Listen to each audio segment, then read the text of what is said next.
Transformers are rated in KVA, kilovolt amperes, because they transfer power from one circuit to another. The power transferred is measured in KVA, which is the product of the voltage and the current.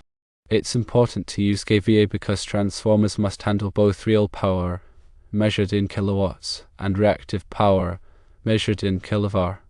Real power does actual work, while reactive power is used to establish and maintain magnetic fields. The KVA rating reflects the transformer's ability to handle both types of power simultaneously without overheating. Motors are rated in kilowatts, or kW, or horsepower, or HP, because they convert electrical energy into mechanical energy.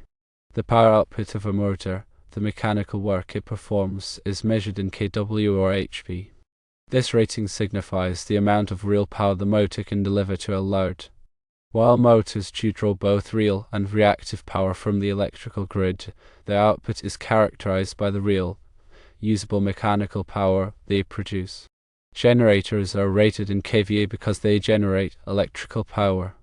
Similar to transformers, the power output of a generator is best represented by KVA, the product of voltage and current.